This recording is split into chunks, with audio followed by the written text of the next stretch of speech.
Hello everyone, welcome to my YouTube channels. आज हम लोग बात करेंगे फोकस और फोकल पॉइंट क्या होता है, थोड़ा फोकल लेंथ पे भी बात करेंगे। चलिए आइए हेडिंग्स लगाते हैं। फोकस और फोकल पॉइंट क्या होता है। फोकस, और इसी को हम लोग कहते हैं, क्या कहते हैं, focal point. Focal point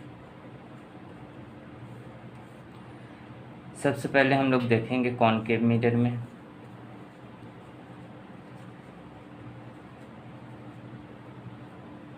concave mirror का कैसा फोकस होता है, रियल फोकस होता है, और कॉन्वेक्स मिरर का वर्चुअल फोकस होता है। आइए देखते हैं कैसे होता है।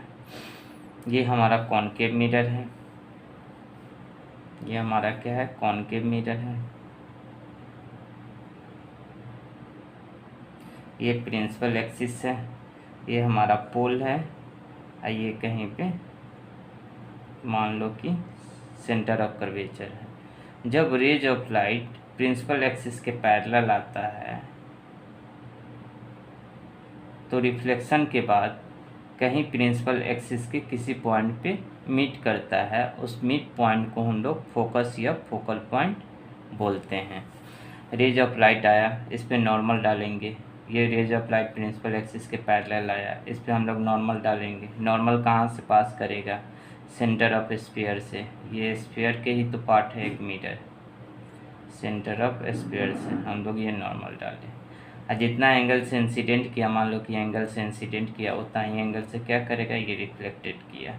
और रिफ्लेक्टेड रे किसी कॉमन पॉइंट पे कहाँ मिलता है, प्रिंसिपल एक्सिस पर मिलता है। एक रेज को और ले जाते, एक रेज ले गए नीचे से, इंसिडेंट हुआ, नॉर्मल डालेंगे। नॉर्मल सेंटर से पास करेगा। एंगल ऑफ इंसिडेंट मान लिए थीटा, तो एंगल ऑफ रिफ्लेक्शन भी क्या हो जाएगा, थीटा। जितना एंगल से इंसिडेंट किया उतना ही एंगल से रिफ्लेक्टेड। और प्रिंसिपल एक्सिस के जिस पॉइंट पर मिलता है उसे हम लोग फोकस या फोकल पॉइंट कहते हैं। यहाँ पे आप लिख सकते हैं, rays of light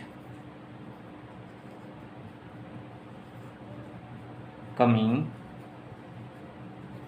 parallel to principal axis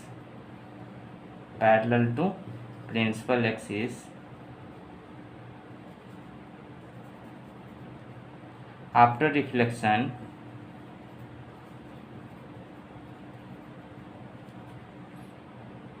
parallel to principal axis of a concave mirror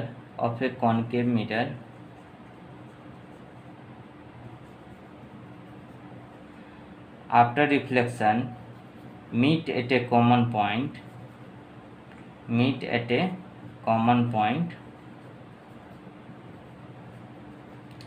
on the principal axis.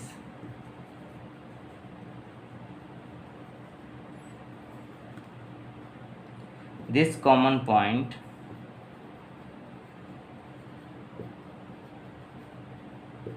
is known as focus या फोकल पॉइंट कहलाता है। कहता है rays of light coming parallel to principal axis. ये rays को हम ले गए किसके पैरेलल, प्रिंसिपल एक्सिस के पैरेलल ले गए। इस रेज को किस में ले गए, कॉनकेव मिरर में। आफ्टर रिफ्लेक्शन के बाद प्रिंसिपल एक्सिस के जिस पॉइंट पे मिलता है उस पॉइंट को हम लोग फोकस या फोकल पॉइंट बोलते हैं। अब कॉन्वेक्स मिरर में देख लेते हैं। कॉन्वेक्स मिरर के पास कैसा फोकस होता है, वर्चुअल फोकस होता है। कॉन्वेक्स मिरर, इसको हम एक और नाम देते हैं डाइवर्जिंग मिरर। अब कॉनकेव मिरर का दूसरा एक और नाम था कन्वर्जिंग मिरर। ये कॉनकेव मिरर है, ये हमारा क्या है, सेंटर ऑफ कर्वेचर। मान लो कि इधर सेंटर ऑफ कर्वेचर है। रेज ऑफ लाइट, जब प्रिंसिपल, ये हमारा पोल है, ये अंदर वाले साइड क्या होता है, इसमें कॉन्वेक्स में पॉलिश रहता है। जब rays of light principal axis के पैरेलल आता है तो रिफ्लेक्शन के बाद जो डाइवर्जेज रे होता है, मतलब diverging rays, meet at a common point on the principal axis. ये इंसिडेंट कराया, मान लो कि एंगल ऑफ इंसिडेंट थीटा हुआ, ये हम नॉर्मल डाले, नॉर्मल सेंटर ऑफ कर्वेचर से पास किया, जितना एंगल से इंसिडेंट किया उतना ही एंगल से क्या करेगा, रिफ्लेक्टेड करेगा। जब इस रेज को, रिफ्लेक्टेड रे को जब पीछे बैकवर्ड प्रोड्यूस करोगे तो किसी पॉइंट प्रिंसिपल एक्सिस पे कहीं और मिलता है,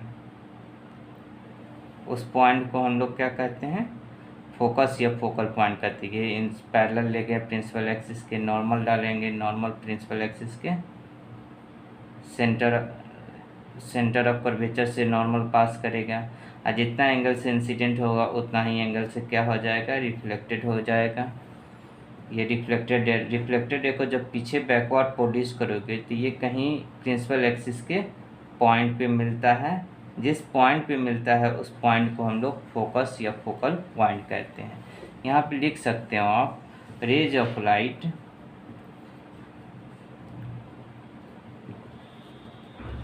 coming parallel to principal axis, parallel to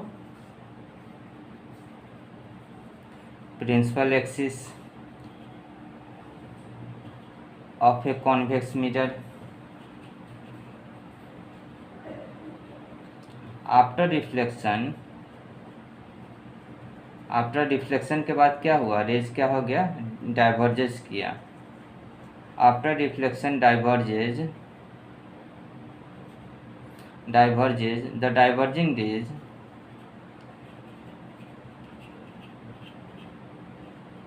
on being produced backward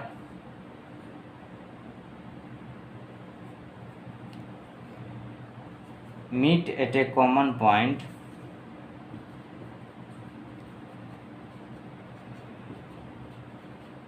on the principal axis.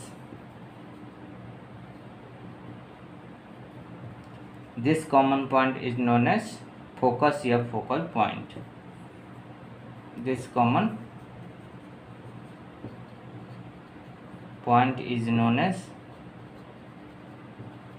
focus या focal point. भाई देख लो, जब कॉन्वेक्स मिरर में रेज को हम कैसे लाएं, प्रिंसिपल एक्सिस के पैरेलल, ये इंसिडेंट कराए। जब इंसिडेंट कराते हैं तो नॉर्मल डालें, नॉर्मल कहाँ से पास किया, ये मिरर के सेंटर से। आइए, जितना एंगल से इंसिडेंट होता है उतना ही एंगल से रिफ्लेक्टेड हुआ। तो जब हम रिफ्लेक्टेड रे को पीछे बैकवर्ड प्रोड्यूस करते हैं तो कहीं प्रिंसिपल एक्सिस के किसी पॉइंट पे मीट करता है। देखो ये इंसिडेंट करा है, जितना एंगल से इंसिडेंट उतना ही एंगल से रिफ्लेक्टेड हुआ। अब ये रिफ्लेक्टेड रे को पीछे बैकवर्ड प्रोड्यूस किए तो मीट कहीं इस पॉइंट पे किया, प्रिंसिपल एक्सिस के किसी पॉइंट पे मीट किया। उस पॉइंट को हम लोग क्या बोलते हैं, फोकस या फोकल पॉइंट बोलते हैं। यही हुआ फोकस। हमेशा याद रखेंगे कि कॉनकेव मिरर के पास कैसा फोकस होता है, रियल फोकस होता है, मतलब रेज एक्चुअली में मिलता है। कॉन्वेक्स मिरर के पास में कैसा फोकस होता है, वर्चुअल फोकस होता है। देखो रेज एक्चुअली में मिल नहीं रहा है, एक रेज ऐसे रिफ्लेक्टेड रेज जा रहा है, एक रेज ऐसे जा रहा है, ये एक्चुअली में मिल नहीं रहा है, ये कहीं और से मिल के आ रहा है। मतलब जब इसको पीछे बैकवर्ड प्रोड्यूस करोगे तो कहीं प्रिंसिपल एक्सिस के किसी पॉइंट पर से मिल के आ रही है ये रेज, इसको हम लोग डाइवर्जिंग रेज भी बोलते हैं। तो कॉन्वेक्स मिरर कैसा फोकस बनाता है, वर्चुअल फोकस होता है कॉन्वेक्स मिरर के पास में, और कॉनकेव मिरर के पास रियल फोकस होता है। चलिए आइए देखते हैं फोकल लेंथ क्या होता है।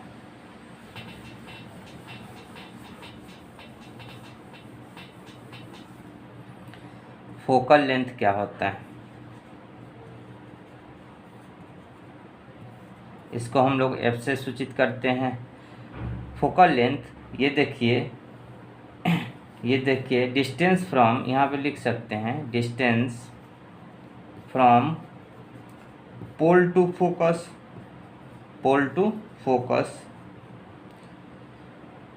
पोल से फोकस के बीच की दूरी को हम लोग फोकल लेंथ कहते हैं। जैसे ये कॉनकेव मिरर में आप देख सकते हैं, कॉनकेव मिरर में क्या था, ये पोल था और ये हमारा क्या था, फोकस था। फोकस और पोल के बीच की दूरी को हम लोग फोकल लेंथ कहते हैं, ठीक है।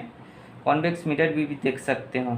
अब चलिए आइए देखते हैं कि फोकल लेंथ प्रूव करते हैं फोकल लेंथ कॉनकेव मिरर का कैसा होता है, नेगेटिव होता है या पॉजिटिव होता है। आप याद करना चाहते हैं तो याद कर लेंगे कि कॉनकेव मिरर के पास कैसा फोकल लेंथ होता है, नेगेटिव होता है, और कॉन्वेक्स मिरर के पास पॉजिटिव फोकल लेंथ होता है। चलिए आइए देखते हैं कॉनकेव मिरर में आपने क्लास 10th में या 9th में फॉर्मूला पढ़ा होगा कि F बराबर R/2। क्या ये रिलेशन हर जगह लागू होता है?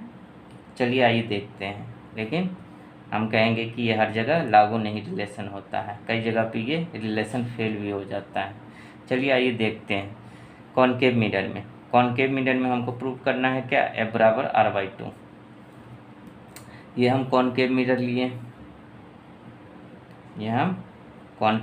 लिए, ये हमारा प्रिंसिपल एक्सिस है। जब रेज ऑफ लाइट, ये हमारा क्या है, पोल है। आइए मान लो कि हमारा सेंटर ऑफ कर्वेचर है, यहाँ पे कहीं पे क्या है, फोकस है। ये जब प्रिंसिपल एक्सिस के पैरेलल लाए रेज को, यहाँ पे नॉर्मल डालेंगे। मान लो कि एंगल ऑफ इंसिडेंट क्या है, थीटा है, तो एंगल ऑफ रिफ्लेक्शन भी क्या हो जाएगा, थीटा हो जाएगा। एक रेज को नीचे से लाओ, नॉर्मल डालेंगे, या एक ही रेज रहने दो, ठीक है। इसको हम बोलते हैं सेंटर ऑफ कर्वेचर। हमेशा डिस्टेंस को मेजर करते हैं पोल से, ठीक है, पोल से मेजर करते हैं। ये अगर एक रेज को, अगर ये सेंटर ऑफ कर्वेचर ये पोल है, इस डिस्टेंस को क्या बोलते हैं, रेडियस ऑफ कर्वेचर, रेडियस बोलते हैं ये, ठीक। और ये डिस्टेंस क्या है, एफ है। तो हम लोग क्या करेंगे, एफ से किसी इस लाइन पे, ये हमारा नॉर्मल है, एफ से किसी इस लाइन पे रेडियस पे क्या करेंगे, परपेंडिकुलर गिराएंगे। मान लीजिए ये परपेंडिकुलर गिरा है, बी परपेंडिकुलर गिरा है, तो ये आइसोसीरीज ट्रायंगल हो गया। आइसोसीरीज ट्रायंगल में जब किसी पॉइंट से परपेंडिकुलर गिराओगे तो वो दो बराबर भागों में बढ़ जाता है, वो भी इक्वल पार्ट में बढ़ता है। तो ये देखो, ये आर है टोटल, ये भी मतलब ये आर है, ये टोटल आर है, तो ये डिस्टेंस क्या हो जाएगा, R/2 हो जाएगा, R/2। अब इस ट्रायंगल को बाहर निकाल के आप देखो, इस ट्रायंगल को आप बाहर निकालो, ये ट्रायंगल हम निकाल दिए, ये हमारा क्या है, 90 डिग्री। अब देखो ये थीटा, तो ये भी थीटा होगा, एकांतर कोण। तो ये कितना है, ये हमारा बी है, इस ट्रायंगल में, छोटे वाले ट्रायंगल में देखेंगे बी है, ये हमारा एफ है, ये हमारा सी है, ये थीटा है, ये 90 डिग्री है, ये थीटा है। तो यहाँ से आप कॉस थीटा का वैल्यू निकाल सकते हो। कॉस थीटा अपन क्या होता है, आधार बटे कर्ण।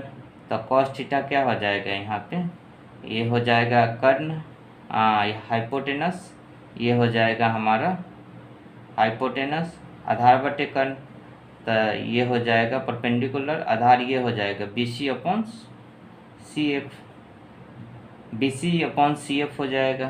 तो BC का मान हमें पता है, देखो तो BC का मान हमें पता है, कितना है ये, R/2। तो ये क्या हो जाएगा, R/2। और CF का मान नहीं पता है, हम इसको x मान लेते हैं, ठीक। तो ये क्या हो जाएगा, x। तो cos थीटा इक्वल टू क्या हो जाएगा, R/2 इंटू 1/x, क्या हो जाएगा, R/2x। यहाँ से x की वैल्यू आप निकाल सकते हो, x की वैल्यू निकाल सकते हो, क्रॉस मल्टीप्लाई करो, cos theta into 2x equal to r, x का वैल्यू निकाल लो, x इक्वल टू क्या हो जाएगा, R/2 cos थीटा। तो आप लिख सकते हो x इक्वल टू R/2 और 1/cos थीटा इक्वल टू क्या होता है, सेक थीटा। ये हमें x का वैल्यू निकल के आ गया। अब हमको निकालना है ये फोकल लेंथ, मतलब PF के दूरी। तब PF के दूरी फोकल लेंथ F बराबर हम लोग लिख सकते हैं, ये डिस्टेंस निकालना, मतलब इतना डिस्टेंस में से इतना डिस्टेंस करोगे तो इतना डिस्टेंस निकल जाएगा। तो F बराबर R माइनस, हम x कर देंगे तो ये डिस्टेंस निकल जाएगा, R माइनस x का मान क्या है, हम निकाले हैं R/2 सेक थीटा।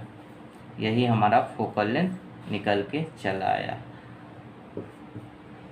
ठीक है। फोकल लेंथ का फॉर्मूला, अगर मिरर छोटा हो इफ़ यहाँ पे लिखें, चलो हम इफ़ यहाँ पे लिखते हैं, चलो मिटा देते हैं।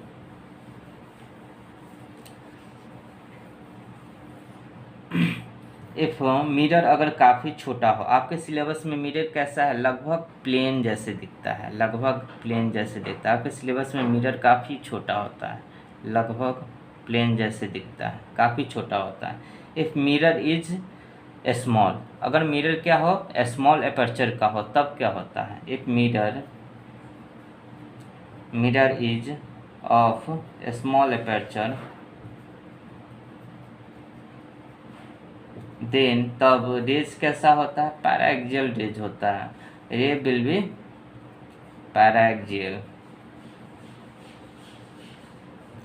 जो ये मिरर काफ़ी छोटा होगा तो रेज हमेशा ये प्रिंसिपल एक्सिस के काफ़ी क्लोज होगा, मतलब पैराएक्सियल रेज होगा, ठीक है। तो if mirror is a small aperture, मतलब मिरर स्मॉल अपर्चर का होगा, then rays will be paraxial. Rays कैसा होगा, पैराएक्सियल। तो थीटा, ये थीटा टेंस टू काफ़ी, मतलब ये देखो, ये नॉर्मल, ये प्रिंसिपल एक्सिस, ये हमारा क्या है, पैरेलल ले गए, तो ये थीटा जो नॉर्मल के साथ वो काफ़ी छोटा होता है। थीटा टेंस टू क्या लिखोगे, theta tends to very small, very small. तो साइन थीटा अप्रॉक्सीमेटली किसके बराबर हो जाएगा, थीटा के। कॉस अप्रॉक्सीमेटली बराबर होता है, तो सेक थीटा के बराबर रहेगा, उल्टा कर दोगे तो एफ बराबर क्या है, यहाँ से फॉर्मूला निकल के आ जाएगा। जब साइन थीटा का मान, सेक थीटा का मान 1 रख दोगे तो एफ बराबर क्या आ जाएगा, एफ बराबर यहाँ पे लिखते हैं, फॉर्मूला है हमारा F equal to r/r/2 into sec theta. F equal to क्या हो जाएगा, r-r/2, सेक थीटा का मान 1, एफ इक्वल टू क्या हो जाएगा, ये 2, ये हो जाएगा 2r-r। तो एफ इक्वल टू फॉर्मूला निकल के क्या आ गया हमारा, F equal to formula 2r में से r गया था r/2। अब हुआ प्रूफ, ठीक है। ये है फार्मूला, एक फार्मूला ये निकला। अगर मिरर बड़ा है तो इसमें, अगर मिरर बड़ा है तो आप ये फार्मूला यूज करेंगे। अगर मिरर छोटा है, काफ़ी अपर्चर का है, स्मॉल अपर्चर का है, तो ये फार्मूला आप यूज करेंगे फोकल लेंथ निकालने के लिए। चलिए आइए इस पर एक सवाल देखना चाहते हैं तो देख सकते हैं, या नेक्स्ट लेक्चर में हम आपको इस सवाल पे डिस्कशन करेंगे।